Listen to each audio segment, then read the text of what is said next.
하신 한성교회 모든 성도 여러분을 환영하고 축복합니다. 지금 여기 나 있는 곳에 함께 계신 우리 하나님께서 여러분 모두에게 하늘의 크신 은혜와 평화를 가득 부어주시길 주님의 이름으로 간절히 기원합니다. 진리의 빛을 따르다라는 주제로 말씀을 이어가고 있습니다. 오늘은 그 5번째 시간으로 고통이 고통으로 기억되지 않는 순간, 이런 제목으로 함께 은혜 나누도록 하겠습니다.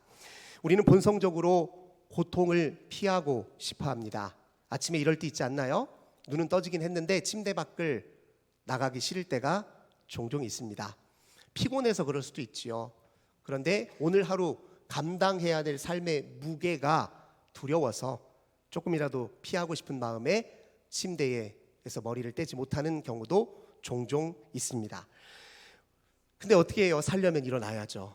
살려면 삶의 무게를 감당해야 되고, 살려면 삶에서 직면해야 될 그 괴로움을 다 감수해야 합니다. 우리는 어떻게든 고통을 피할 길을 찾으려고 애쓰는데 사실 고통을 피할 수 있는 길은 없습니다. 잠시 피할 수는 있겠죠. 하지만 곧 예측하지 못한 또 다른 고통이 우리 삶에 얼마든지 찾아올 수 있습니다. 우리 인간관계에서도 그런 일이 많잖아요. 불편한 사람들 어디 가든 만나거든요. 내가 있는 곳에 불편한 사람 꼭 있습니다. 피하죠. 잠깐은 피할 수 있지만 결국은 어떤 일을 당하게 되냐면 나랑 같이 있는 사람이 나를 불편하게 하는 일을 겪을 수도 있습니다. 그 일까지 막기는 어려워요. 인간관계에서 불편함은 감수할 수밖에 없는 것입니다. 나도 누군가에게 불편함을 줄 수 있어요. 가까운 사람이라고 하더라도, 늘 알던 사람이라 하더라도 내게 실망을 주고 불편함과 아픔을 줄 수도 있습니다. 그것 감수하지 않고 친밀한 관계를 맺을 수는 없는 노릇입니다. 고통을 회피하려는 그런 삶의 태도로는 고통으로부터 결코 자유로울 수 없습니다. 우리가 흔히 우리 인생에서 범하는 오류가 있는데요, 작은 고통을 자꾸 회피하다가 더 큰 고통을 만나는 일이 바로 그것입니다. 학생들의 예를 좀 들어볼까요? 학생들 공부하는 거 정말 힘듭니다. 쉽지 않잖아요. 우리 부모님들 어렸을 때 학창시절은 공부 힘든 모습 다 잊어버리고 우리 자녀들에게 공부해라 너무 쉽게 말할 때가 종종 있는데, 실 공부하는 일 굉장히 어려운 일입니다. 공부가 제일 쉬웠어요. 주변에서 저는 만나본 적은 없습니다. 이야기는 들었는데 공부하는 일 참 어렵습니다. 그래서 우리 아이들이요, 마음속에 이렇게 생각할 때가 많아요. 다음에 하자, 내일 하자. 이왕이면 좀 게임으로 기분 전환부터 하고 공부를 하자. 이제 그렇게 조금씩 미루다 보면 공부하는 일이 더 괴로운 일이 되어버립니다. 그러다 어느 순간에 진짜 자기가 하고 싶은 소망을 찾았을 때 그 일을 이루려고 해도 공부의 양이 차지 못해서 좌절하는 일이 종종 있습니다. 우리 자녀들이 공부에 게으른 것은 사실 그 고통에 대한 두려움 때문에 그렇습니다. 괴로움을 회피하고 싶은 마음 때문에 그렇습니다. 게으름이라고 하는 건 그래서 고통 회피 현상입니다. 그런데 이런 일들이 학생들에게만 있는 것이 아니라 우리 삶에도 얼마든지 만연해 있지요. 우리도 우리 삶의 게으름을 피울 때가 있습니다. 스캇 팩이라고 하는 분은요, 게으름은 인간 본성의 원죄 중에 하나다, 이렇게 이야기를 한 적이 있습니다. 게으름은 무엇이냐면 고통을 핑계로 삶을 비관하거나 고통을 핑계로 삶의 소홀하고 불성실한 상태를 의미합니다. 고통을 이유로 내 삶의 무대를 쾌락과 욕망의 무대로 전락시키는 행위를 게으름이다, 이렇게 얘기할 수 있습니다. 그만큼 이 고통 회피 현상으로서의 게으름은 우리 삶에 얼마든지 나타날 수 있고, 근데 그것이 그저 방치하고 방관해두면 우리에게 더 큰 고통으로 다가올 수도 있습니다. 물론 고통을 회피하고자 하는 그 마음 그 자체야 충분히 이해할 수 있죠. 그 자체로 나쁜 것은 아닙니다. 고통을 회피하려는 마음은 사실 근원적으로는 어디에서 오냐면 우리 내면 깊은 곳에 모든 고통으로부터의 초연한 세계에 대한 기억이 우리 심령에 내재해 있기 때문에 그렇습니다. 예를 들면 우리 갓 태어난 아이의 이야기를 좀 해볼게요. 아이가 엄마 뱃속에 있다가 처음 세상에 나왔을 때 제일 먼저 하는 일은 큰 울음을 터뜨리는 일이잖아요. 폐호흡을 위해서 울음을 터뜨려야 하는 것이기도 하지만 아이는요, 엄마 뱃속에서는 천국을 경험했단 말이죠. 가장 안정감과 깊은 평안을 누리고 살다가 세상 밖으로 나오는 순간 얼마나 큰 충격을 받았겠어요? 낯설고 이질적이고 두려운 그 환경에 대한 표현으로 울음을 터뜨립니다. 근데 울을 수 있었던 이유는 그가 엄마 뱃속에서의 그 완전한 환경에 대한 기억과 향수가 있기 때문에 그렇습니다. 우리도 마찬가지인데요. 우리가 살면서 고통을 회피하려고 하는 마음을 갖고 있는 이유는 모든 고통으로부터 초연한 세계에 대한 기억과 향수가 있기 때문에 그렇습니다. 이건 원초적인 기억이에요. 누구나 다 본향에 대한 기억이 있습니다. 우리가 본래 왔던 그 자리, 천상의 세계, 하나님의 영원한 품에 대한 원초적 기억이 우리 내면에 내재해 있어요. 그것 때문에 우리는 고통을 고통으로 인식할 수 있는 것입니다. 모든 고통으로부터 초연한 세계가 우리 삶의 밑바탕에 가로놓여 있기 때문에 이것이 고통이다, 고통이 고통스럽게 느껴질 수 있는 이유입니다. 예를 들면 또 다른 이런 비유로 이야기할 수 있을 거예요. 우리가 우리 자신에 대해서 나 유한하고 참 불완전한 존재야 라고 자각할 수 있는 이유가 무엇인 줄 아십니까? 우리의 내면의 심층에 무한에 대한 관념과 의식이 있기 때문에 그렇습니다. 무한한 세계에 대한 의식이 우리 속에 있기 때문에 그것에 비추어 우리 자신을 보니까 우리가 유한하고 불완전하다는 사실을 깨닫게 되는 것입니다. 이런 의미에서 이제 고통이 고통 없는, 고통 너머의 세계에 대한 강력한 반증이다, 이렇게 설명할 수 있습니다. 또 이 고통을 회피하는 마음과 관련해서 우리가 주목해야 될 중요한 진실이 또 하나 있는데요. 하나님은 우리의 고통을 원하실까요? 하나님 우리의 고통 원하지 않으십니다. 예레미야애가 3장 33절에 주께서 인생으로 고생하게 하시며 근심하게 하심은 본심이 아니시로다, 이렇게 선언하고 있습니다. 주님 우리 고통스럽게 사는 것 원치 않으십니다. 우리의 고통을 주님도 아파하십니다. 그럼 우리 이런 의문이 들 수 있어요. 그런데 왜 하나님 내 고통 막아주지 않으셨어요? 왜 내가 겪은 일 하나님 거둬주지 않으셨어요? 하나님 나만 당신 사랑해서 제외시킨 것입니까? 내 인생에만 무심하신 것입니까? 아니 날 사랑하긴 하지만 하나님 무능하신 것입니까? 이런 의문이 들 수도 있습니다. 이런 의문 때문에 고통을 이유로 하나님을 멀리하고 부정하는 일이 우리 삶에 얼마나 많습니까? 하나님은 고통의 원인이 아니라 고통 중에도 살아야 할 이유인데 우리는 고통을 핑계로 하나님을 멀리할 때가 많다는 것입니다. 그런데 그럼 이 고통과 관련해서 우리는 하나님을 어떻게 이해해야 하겠습니까? 제럴드 시처라고 하는 분은요, 하나님의 뜻이라는 책에서 이런 이야기를 한 적이 있습니다. 고통은 하나님의 뜻이 아닙니다. 그러나 고통은 하나님의 뜻이기도 합니다. 이게 무슨 말도 안 되는 모순적인 표현인가 싶으시겠지만 이것을 우리는 종교적 역설이라고 이야기합니다. 하나님은 우리의 고통을 원치 않으시지만 고통을 때로 허용하시기도 합니다. 우리에게 진정한 구원을 가져다 주시기 위해, 우리를 온전히 지키시기 위해, 우리를 온전히 사랑하시기 위해서 하나님은 때로 고통을 허용하시기도 하고 고통을 사용하시기도 하십니다. 그런 의미에서 고통은 하나님의 뜻이기도 하고 뜻이 아니기도 하다, 이런 말씀 드린 것입니다. 자녀를 키워보신 우리 부모님들은 다 아실 거예요. 때로 자녀에게 아픔과 괴로움이 될 것이라는 사실을 충분히 예견하고 있음에도 불구하고 그 고통을 그저 방관하고 지켜만 봐야 하는 때가 있다는 사실, 우리 다 경험적으로 알잖아요. 네. 독수리가 새끼를 키우는 방식에 관해서 많이 이야기를 들으셨을 겁니다. 독수리가 자기 새끼를 어느 날 둥지에서 막 틀어내어 쫓아냅니다. 그리고 벼랑 끝으로 몰아갑니다. 그리고 그 새끼를 벼랑 끝으로 밀어내버립니다. 얼마나 새끼 입장에서는 놀랍고 충격적이겠어요. 이게 무슨 일인가 싶었겠죠. 죽음의 공포가 그 새끼 독수리에게 찾아오지 않겠습니까? 어미 독수리는 그걸 모르겠어요. 새끼 독수리가 받을 그 고통과 두려움과 공포가 얼마나 큰지 모르겠습니까? 얼마나 안타깝겠어요. 안쓰럽겠습니까? 자식이 아프면 부모는 더 아프잖아요. 어미 새끼 아파요. 그런데 아픔에도 불구하고 벼랑 끝으로 밀어 넣습니다. 왜요? 그래야 스스로 날갯짓 할 수 있으니까요.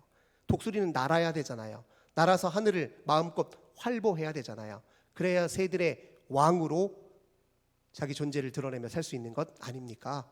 그렇게 독수리는 아기 새끼의 아픔을 함께 아파하면서 그렇게 성장의 때를 기다립니다. 계속 아파하면서 혹시나 밑바닥으로 완전히 떨어질까 싶어서 주변을 날다가 날갯짓하지 못하는 것처럼 보이면 얼른 어깨로 그 어린 새끼를 받쳐냅니다. 그리고 다시 벼랑 끝으로 올려서 또 떨어져요. 이게 이제 어미 독수리가 하는 일입니다. 우리 하나님이 우리를 사랑하시는 방식도 때로 이렇습니다. 우리에게 고통을 허용하시긴 하지만 대신 우리의 고통 속에 함께 계셔서 고통 중에도 우리가 삶에 대한 의욕을 잃지 않도록 보이지 않게 우리를 그 어깨로 지지해 주시는 분이 바로 우리 하나님이십니다. 하나님이 우리에게 베푸신 구원은 고통 없는 삶이 아니라 고통 중에도 기뻐하는 삶입니다. 하나님은 고통을 피하는 길을 우리에게 제시해 주신 것이 아니라 고통을 통과하여 기쁨에 이르는 길을 우리에게 제시해 주셨습니다. 십자가의 구속의 은혜가 바로 그것을 뜻합니다.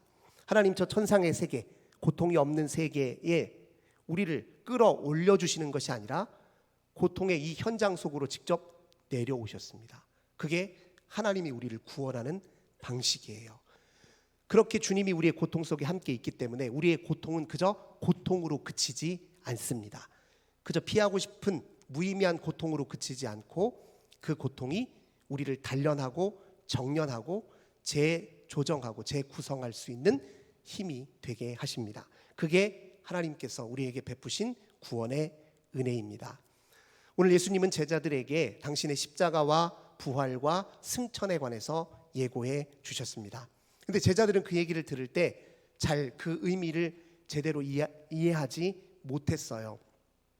예수님께서 조금 있으면 너희들 나를 못 볼 것이고 조금 있으면 나를 다시 보게 될 거야 알쏭달쏭하게 말을 했기 때문에 그들이 그 의미를 모른 것이 아니라 사실은 예수님의 죽음을 회피하고 싶었던 거예요. 왜 하필 죽으셔야 돼요? 죽고 우리 곁을 떠나신다고요? 두려운 일이었죠.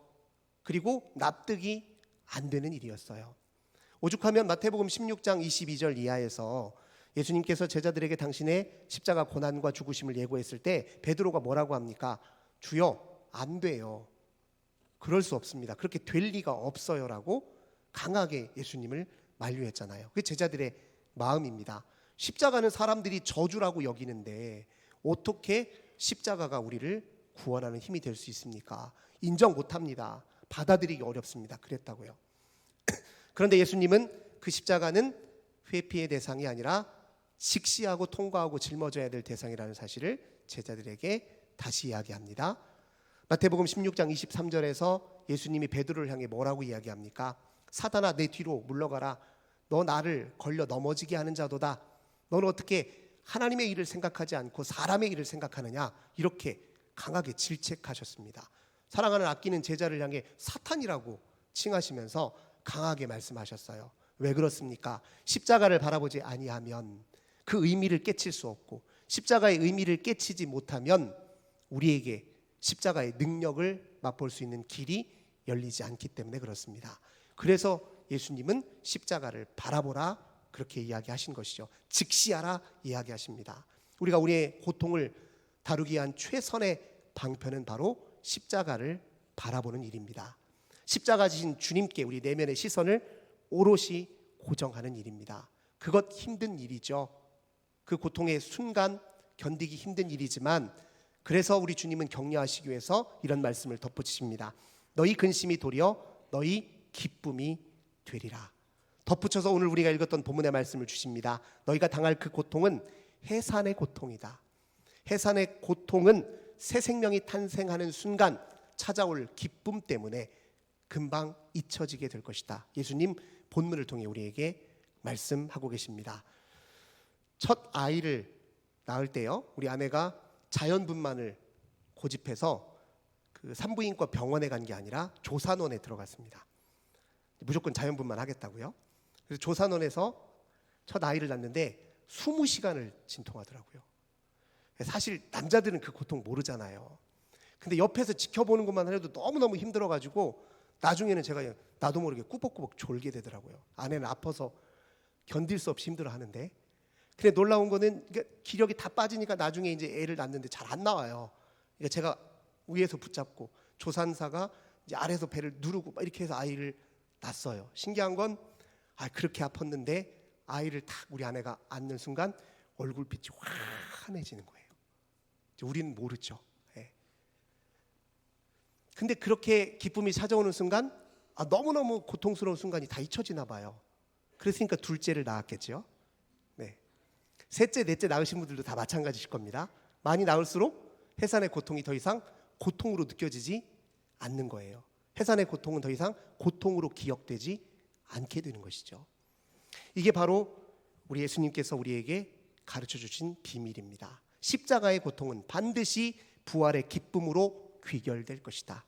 너희가 어떤 고통을 당하든지 그 고통을 통과하면 그 끝에 만나게 될 기쁨은 그 무엇과도 비교할 수 없다. 우리 예수님이 그렇게 말씀해 주신 것입니다. 이 놀라운 은혜에 관련해서 우리가 다니엘의 세 친구들의 이야기를 주목해 볼 필요가 있습니다. 다니엘과 세 친구들, 바벨론이 유다에 1차 침공했을 때 주전 605년입니다. 그때 포로로 끌려갔습니다. 다니엘과 그의 세 친구들 아주 영민했어요. 당시 바벨론 왕 느부갓네살 왕은 이 신민국의 똘똘한 아이들을 잘 교육시켜서 친 바벨론 정권의 관료로 키우려고 그런 정책을 써서 이 다니엘과 세 친구들을 발탁해서 어려서부터 훈련을 시킵니다. 바벨론의 문화와 언어를 공부시켰어요. 그리고 그들은 바벨론의 관료로 성장했습니다. 다니엘서 2장에 보면 어느 날 느부갓네살 왕이 한 꿈을 꿨는데요.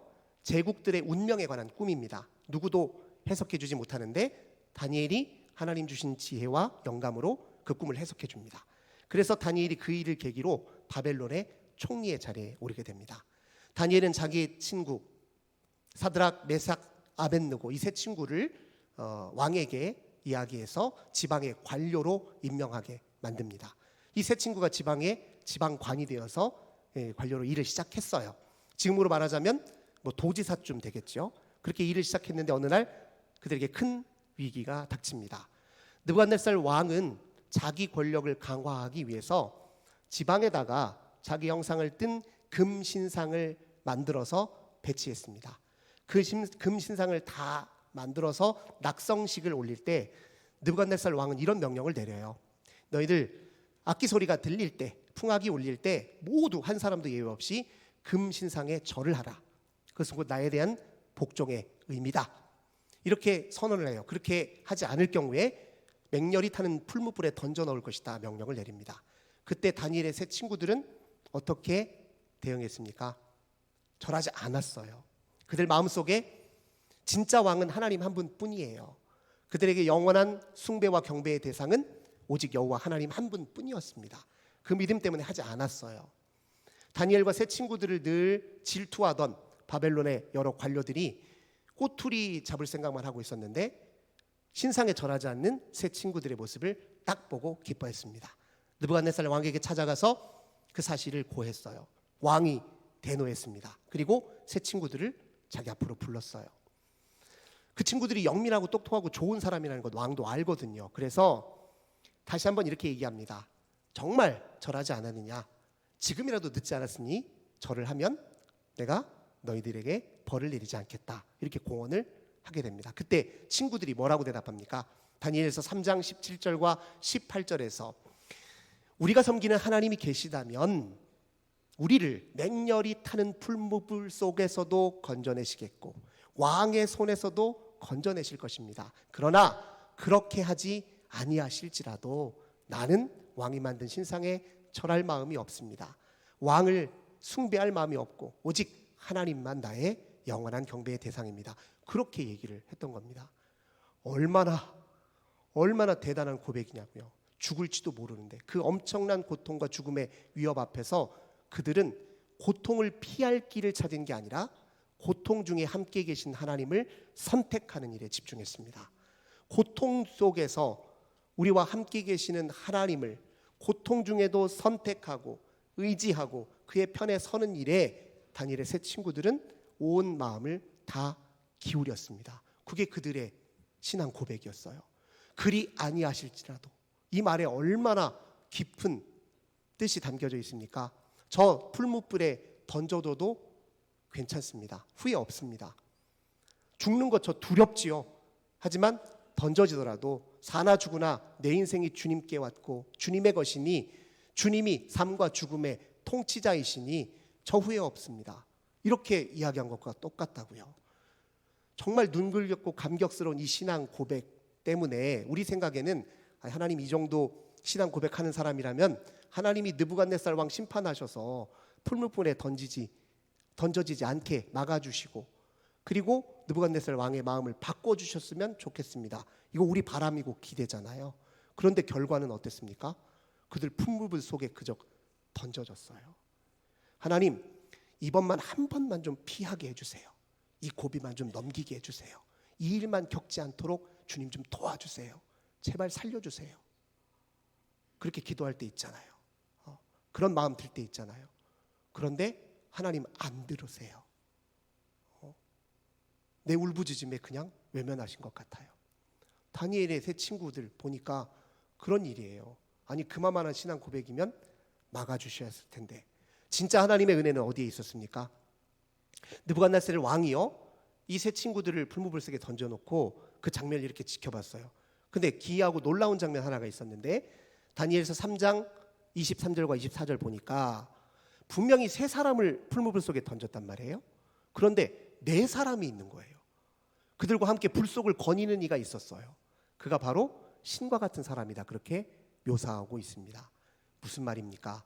하나님이 풀무불에 던져지는 것은 막지 않으셨지만 풀무불 속에 함께 계셔서 그 맹렬히 타오르는 불이 다니엘의 세 친구들의 심령과 영혼을 훼손하지 않도록 가로막아 주시고 또 지켜주시고 그 영혼과 삶을 보존해 주셨다는 것을 의미합니다.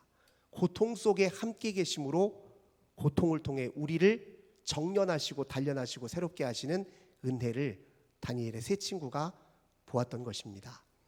당장에는 피하는 것 같고 싶지만 그러나 그 속에서도 주의 십자가를 바라보고 우리와 함께 고통하시는 주님께 주목할 줄 알면 우리 인생은 고통 속에서도 고통 너머를 경험하고 고통을 고통으로 그치지 않고 고통을 고통으로 기억하지 않고 고통 너머의 새로운 삶을 맞이할 수 있습니다.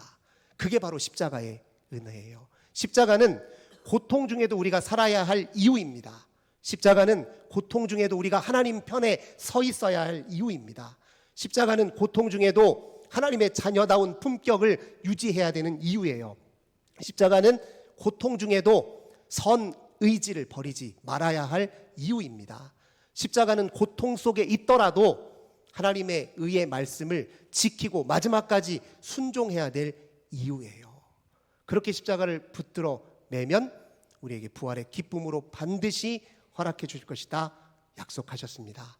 예수님은 제자들에게 너희가 이 십자가의 비밀을 깨달아 아는 그날 이후로 내 이름으로 아버지께 무엇이든 구하든지 다 너희가 받을 것이다 이야기합니다.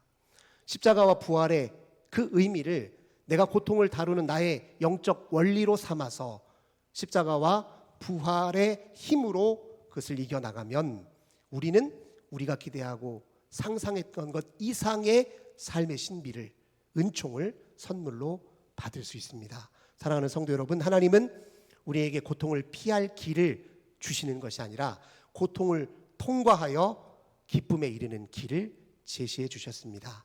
주님과 함께 십자가 붙들고 험한 이 세상에서도 하나님 자녀다운 품격을 잃지 마시고 당당하게 믿음의 길을 끝까지 선택하시고 고통에서 고통 너머의 세계를 맛보고 누리시는 저와 우리 모든 성도님들 되시길 주님의 이름으로 간절히 기원합니다.